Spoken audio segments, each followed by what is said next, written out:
آج ہم پھر اس پاک زمانے میں چلتے ہیں جہاں زندگی کا مقصد بس ایک ہی تھا، رسول اللہ صلی اللہ علیہ وسلم کی محبت، ان کی خوشنودی اور ان کی اطاعت۔ یہاں دل کے رشتے بھی ان کے نام پر قربان کر دیے جاتے تھے۔ بسم اللہ الرحمن الرحیم۔ السلام علیکم ورحمۃ اللہ وبرکاتہ۔ ایک دن نبی علیہ الصلوۃ والسلام حضرت جابر رضی اللہ عنہ کے مکان پر تشریف لائے۔ انہوں نے اپنی بیوی سے کہا، دیکھو نبی علیہ الصلوۃ والسلام کی دعوت کا خوب اہتمام کرو، آپ کو کوئی تکلیف نہ پہنچے اور انہیں تمہاری صورت بھی نظر نہ آئے۔ نبی علیہ الصلوۃ والسلام نے قیلولہ فرمایا تو آپ کے لیے بکری کے بچے کا بنا ہوا گوشت تیار تھا۔ جب آپ کھانا کھانے لگے تو بنو سلمہ کے لوگ دور سے ہی آپ کے دیدار سے مشرف ہو رہے تھے کہ کہیں آپ کو تکلیف نہ ہو۔ جب نبی علیہ الصلوۃ والسلام رخصت ہونے لگے تو حضرت جابر رضی اللہ عنہ کی بیوی نے پردے کے پیچھے سے کہا، یا رسول اللہ، میرے لیے اور میرے شوہر کے لیے نزول رحمت کی دعا کریں۔ آپ نے رحمت کی دعا فرمائی تو زوجے جابر خوشی سے پھولے نہ سمائے۔ حضور اکرم صلی اللہ علیہ وسلم حجۃ الوداع کے لیے تشریف لے گئے تو سب ازواج مطہرات ساتھ تھیں۔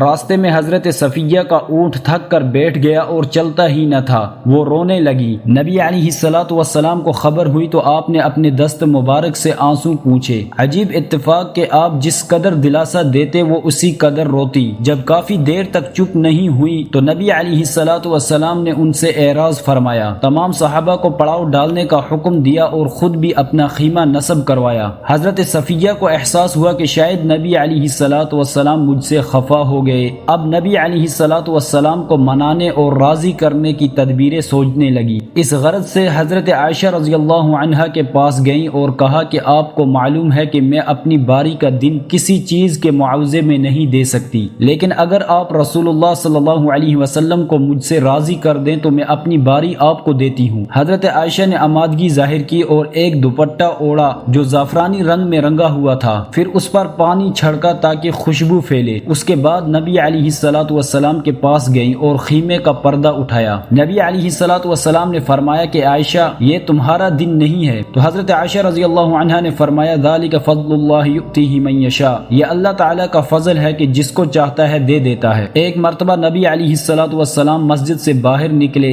راستے میں مرد اور عورتیں فراغت پر گھر واپس جا رہے تھے۔ نبی علیہ الصلوۃ والسلام نے عورتوں کو مخاطب ہو کر کہا، تم پیچھے اور ایک طرف رہو، راستے کے درمیان سے نہ گزرو۔ اس کے بعد یہ حال ہو گیا کہ عورتیں اس قدر گلی کے کنارے پر چلتی کہ ان کے کپڑے دیواروں سے الجھ جاتے تھے۔ نبی علیہ الصلوۃ والسلام نے شوہر کے علاوہ دوسرے محرم مردوں کی وفات پر 3 دن سوگ منانے کے لیے متعین فرمائے ہیں۔ صحابیات اس کی بہت شدت سے پابندی کرتی تھی۔ حضرت زینب بنت جحش رضی اللہ عنہا کے بھائی کا انتقال ہو گیا تو چوتھے روز انہوں نے خوشبو منگا کر لگائی اور فرمایا، مجھے اس کی ضرورت نہیں تھی، لیکن نبی علیہ الصلوۃ والسلام کا فرمان سنا ہے کہ شوہر کے سوا 3 دن سے زیادہ کسی کا سوگ جائز نہیں، اس لیے یہ اسی حکم کی تعمیل تھی۔ ایک مرتبہ نبی علیہ الصلوۃ والسلام نے پانی یا دودھ پی کر حضرت ام ہانی رضی اللہ عنہا کو عنایت فرمایا۔ انہوں نے عرض کیا، اگرچہ میں روزے سے ہوں لیکن آپ کا جھوٹا واپس کرنا پسند نہیں کرتی۔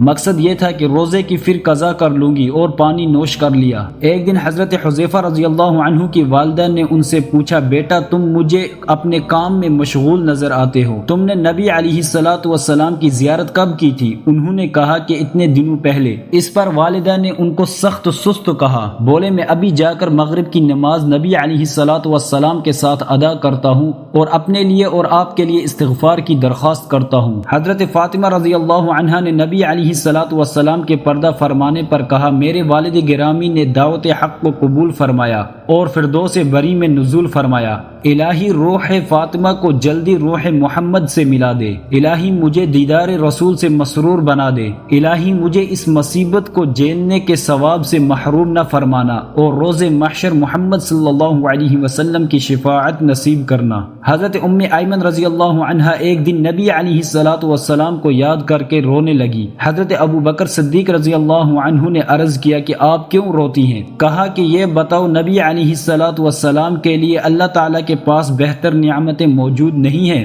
انہوں نے کہا بالکل ہیں۔ فرمایا میں اس لیے رو رہی ہوں کہ نبی علیہ الصلوۃ والسلام کی جدائی سے وحی کا سلسلہ منقطع ہو گیا۔ اس پر حضرت ابو بکر صدیق رضی اللہ عنہ اور حضرت عمر بھی رو پڑے۔ ناظرین دعا فرمائیں کہ یا اللہ ہمیں بھی وہی سچا عشق عطا فرما جس میں دل، جان، خواہش، ارمان سب تیرے محبوب پر قربان ہو جائیں۔